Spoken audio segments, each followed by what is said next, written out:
Welcome to Chemistry 4300. In this video, we're going to look at a web app written by Paul Falstad that nicely illustrates the kinetic theory of gases, in particular Maxwell's distribution of speeds. So let me first do a little tour of the app, and then we'll get started looking at some of the examples. So I'm going to use my mouse cursor here, which I think you can see, and first I'm going to point here at the larger box where we can see the gas molecules flying around. This is a two-dimensional simulation, and so he has some finite size for each of the gas molecules. They're just represented as small circles, and they're very small compared to the overall volume of the box. And he's color-coded them so that the slowest moving gas molecules are blue, and then as they start moving faster, then they move up the spectrum. So the next fastest are the sort of purplish or red, and then orange, and then yellow, and then finally the fastest gas molecules are white.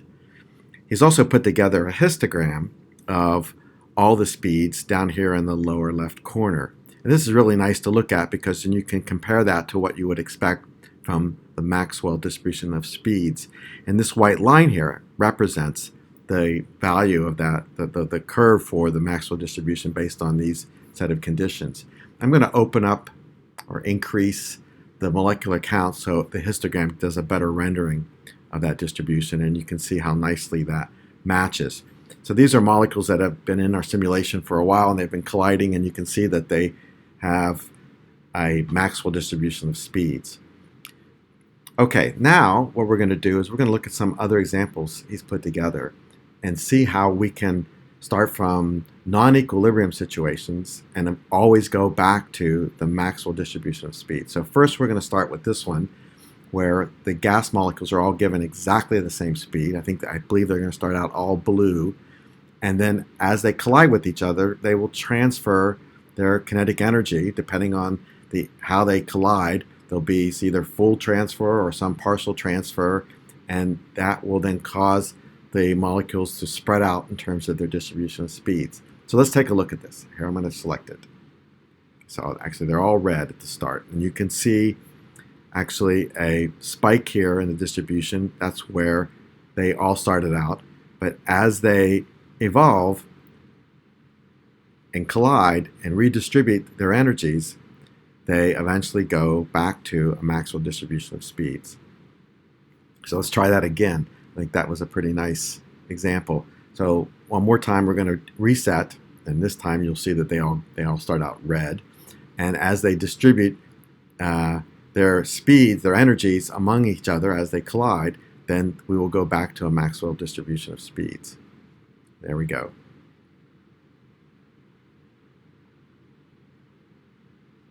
We can speed the simulation up if we want to see this happen on a faster time scale. Okay, that was a really nice example, and you can see how after many collisions we always go back towards that distribution, which is given by the histogram down here. Let's try another one where we have gases divided into two groups having two different speeds. So one group will have a low speed, another group will have a high speed, and we'll see how those two gases mixed together after they collide will converge to a distribution. So you can see they started out down here with a very low speed and a very high speed, and as they collide, then they move towards a Maxwell distribution. I'm going to up the molecule count again, and I'm going to reset, and we'll see that one again. Now pay attention down here at the histogram as I hit reset, because that's where you're going to see the initial conditions of the two speeds. And then you see very quickly we're back to a Maxwell distribution.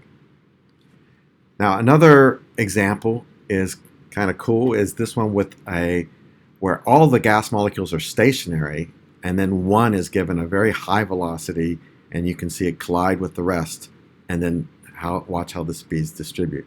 So let's start with this one.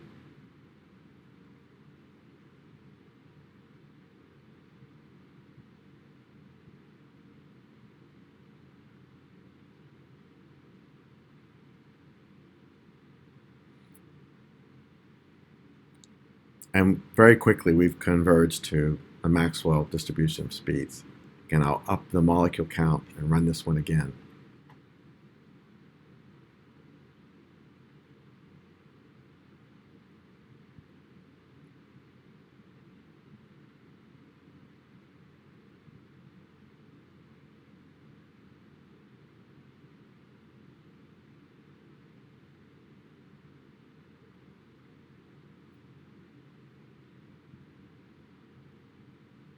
Next, I'm going to go to a case where we have two gases. So now this is starting out where everything's random.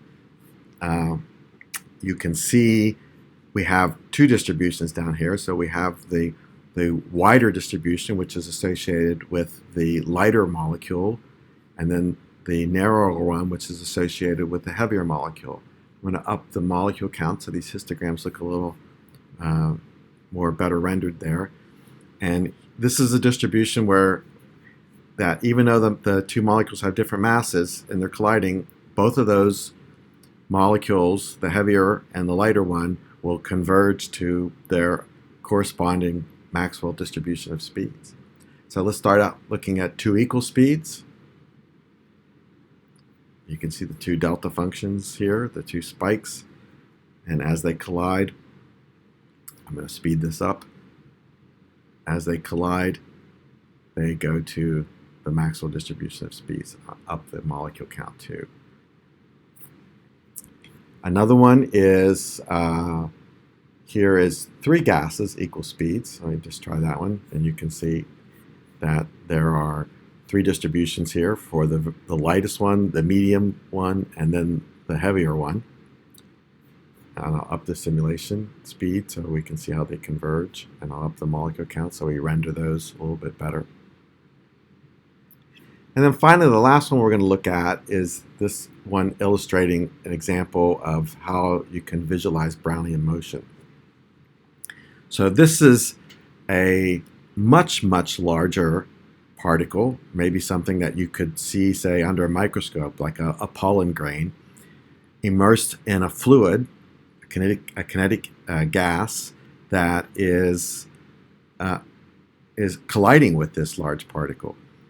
So back in the early 1800s, Robert Brown had discovered this effect by looking at pollen grains suspended in fluids, seeing that they were just sort of randomly moving around. Initially thought this was some kind of, something associated with life, but he quickly realized that this had nothing to do with life. Sorry, you may get this message here too.